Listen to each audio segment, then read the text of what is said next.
Hello friends, welcome back to another interesting episode of Manju's Testimony. Today this video is something different than my usual question paper solving videos.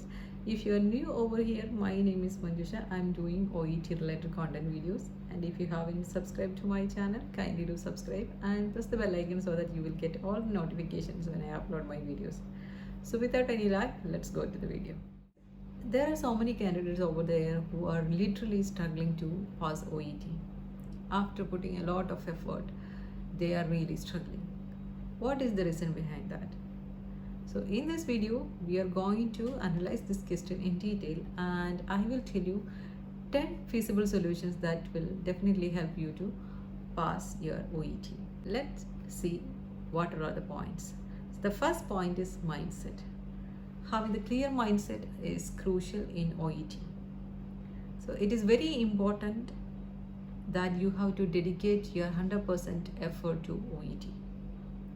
Having said that, I knew that 100% effort means it is easier said than done, right?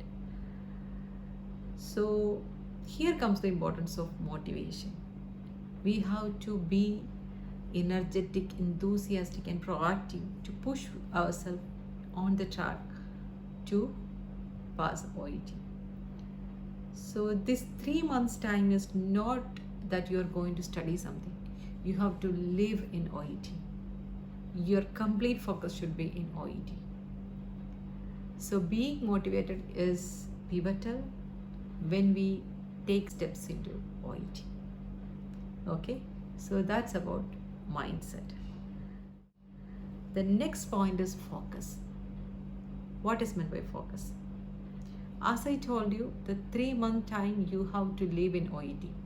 Consider this 3-month period is a separate era in your life. It's a separate entity. You have to get out from all your enjoyments. Yes, guys, that is very important. We can spend the other next 3 months for all this enjoyment. Let's dedicate this 3 months time for OET. Traveling, your cinema, your friends gathering, enjoyment, picnics. Let it be for the other next 3 months. And dedicate full of you into OET for this 3-month period time.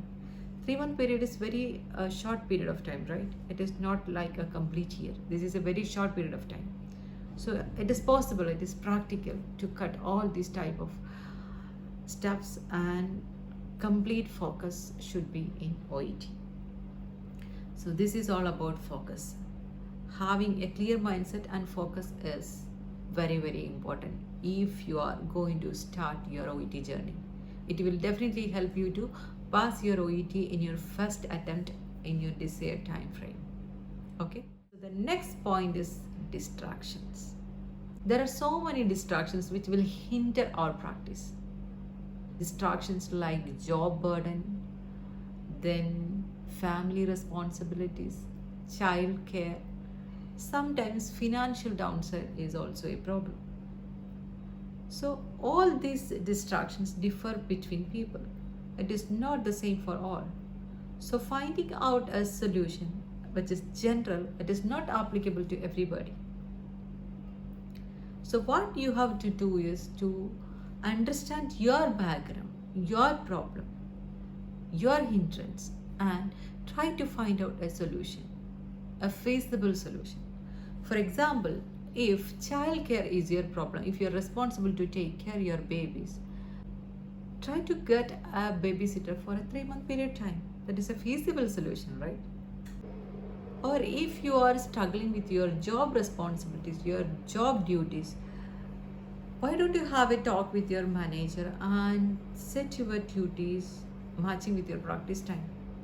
I knew that it is not always possible. If it is not possible, try to set a timetable according to your duty and stick on to that timetable till the end of your practice. And in other case, if family and household chores and other tasks in the house is your problem, try to opt a hostel stay for 3 months.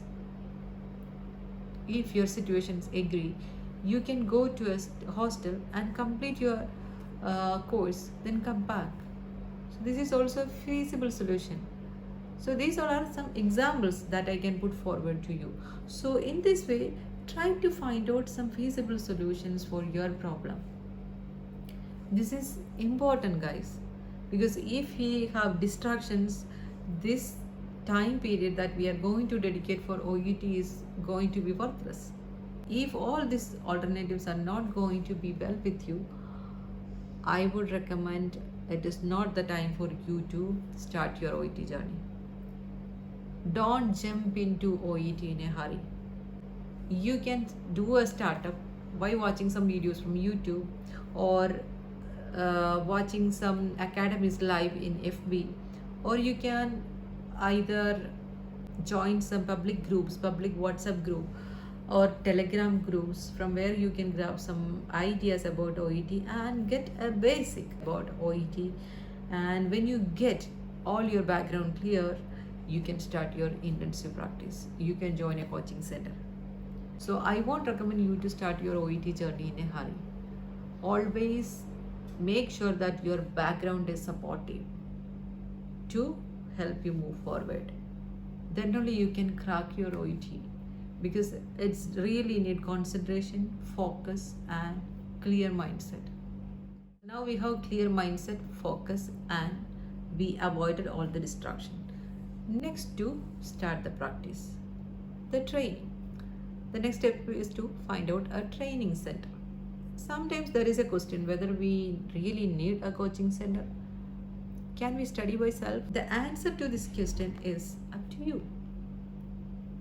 But I would recommend it is always better to take advice from an expert when we start something new. Like all other cases, for example, in business, when we start a new business, we ask advice from experts, right? When we going to join a course, we take advices from people who pass out from this course. So likewise, OET is also a new startup. So it is always better to take advice from experts. It's better to join a training center. Which training center?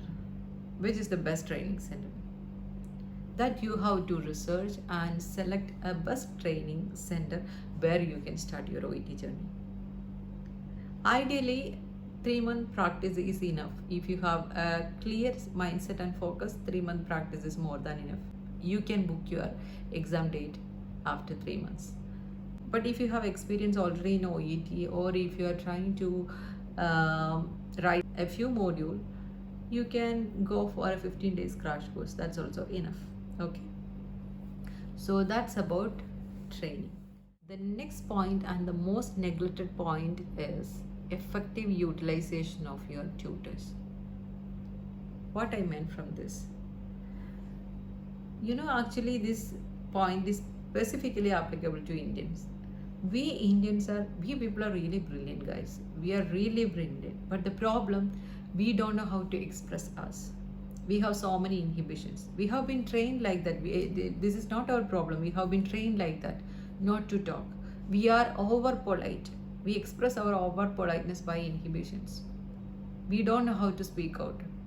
We always show a self-withdrawal. So this is what happening in the institutions as well.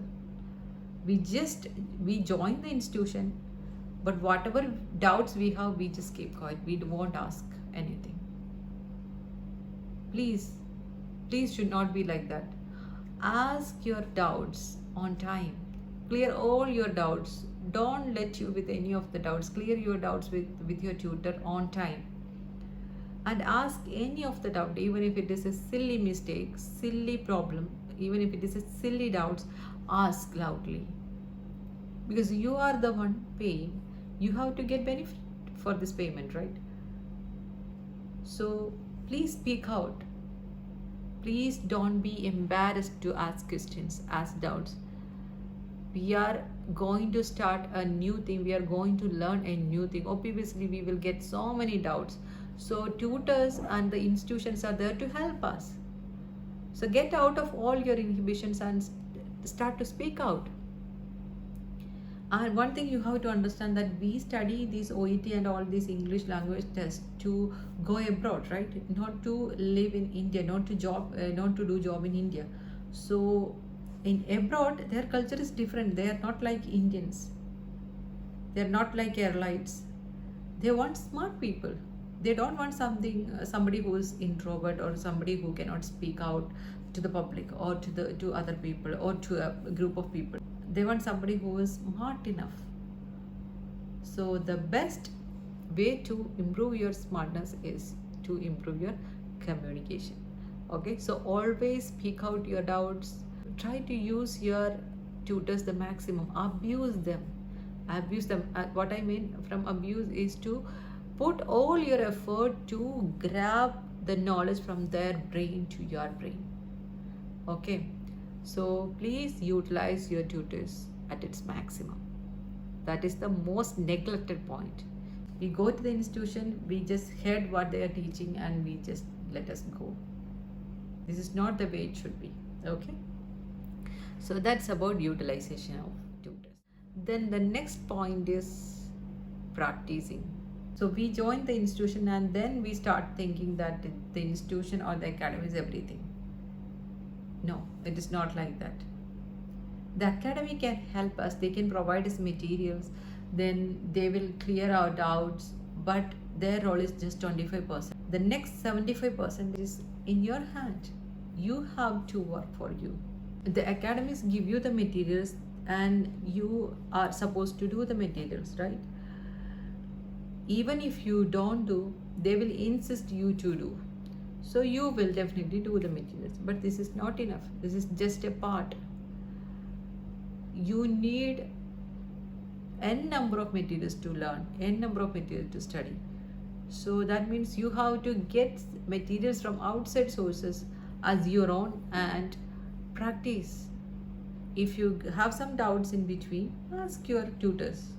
So the materials from the institution is not enough. Try to grab as much as materials that you can and practice it.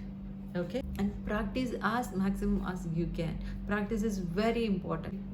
I mean practice all the time. Even if you get a 30 minutes break time, complete your snacks within 10 minutes and use the 15 minutes for completing a part A reading. So that means you have to put your maximum effort in OET, and whenever you go for something else than OET, this OET should be pop up in your mind. So that means you have to, I'm repeating the words, you have to live in OET. Okay, the next point is comparison. Okay, we joined the institution, we started practicing, now we started to compare ourselves with others. Why do we do that? Sometimes comparison is okay. Comparisons, when we compare our skills or abilities with somebody, we may have a tendency to work more and get more than them, right? So in this case, comparison become a competition and it is progressive. That's fine. On the other hand, sometimes comparison will give you mental trauma. It will squeeze our energy to move forward and it will pull us back from the track and we will be extremely demotivated.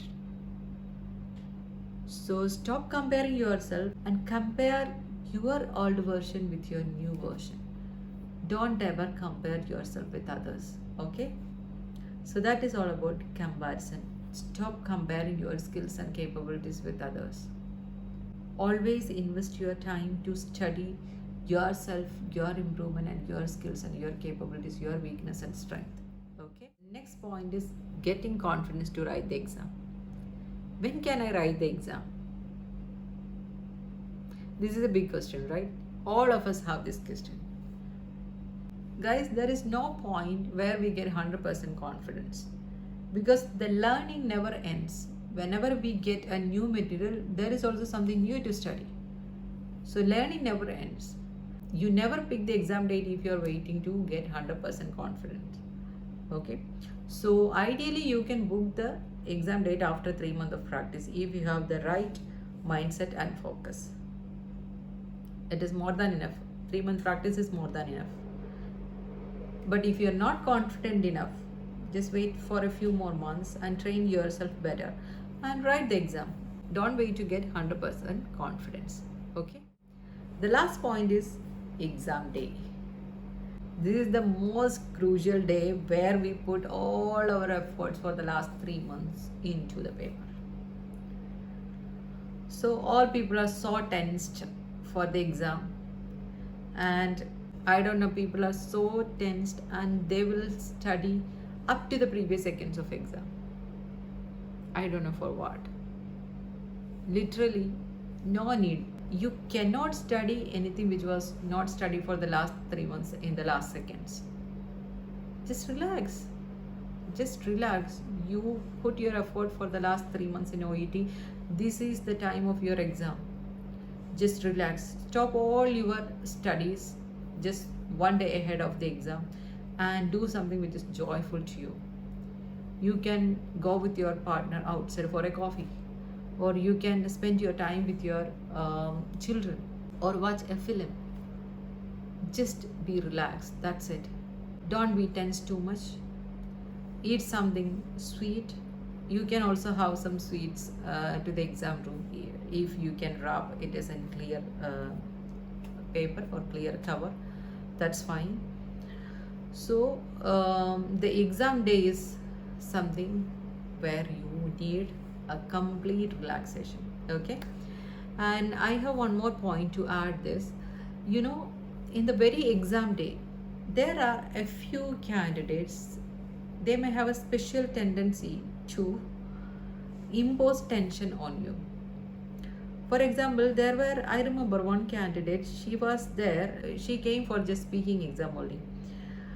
When we were waiting for the speaking examiner, we were four there, and I was just sitting without thinking anything. I was just waiting for my examiner to call me, and there were two more people along with this lady.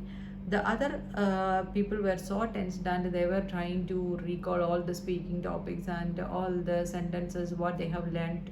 Okay, so there was that much tense. This lady, the one who came just for speaking, she told us, you have to learn the passport number. The examiner will ask you, so you should know about it. They will definitely, this examiners will take the passport from us, and we don't have this passport in your hands. It is with the examiner. When she told us, the other two people become so tensed. They were so tensed, and they started to by heart this passport number. Actually, the examiner won't ask you to say your passport number blindly. Even if he asks you, just tell him openly, I don't know this passport number blindly. Kindly accept my apologies and let me get the passport. I will tell you my passport number. That's it. That's it. Because they are not going to assess our memory or our ability to recall our passport number. So what I meant is, there may be a few people like this lady is there to make you uncomfortable before the exam. So just relax, be on yourself, and don't ever listen to anybody on the exam day. Okay, so guys, that's about today's video. Hope you enjoy the video. Till we meet in the next video. Bye bye. Thank you.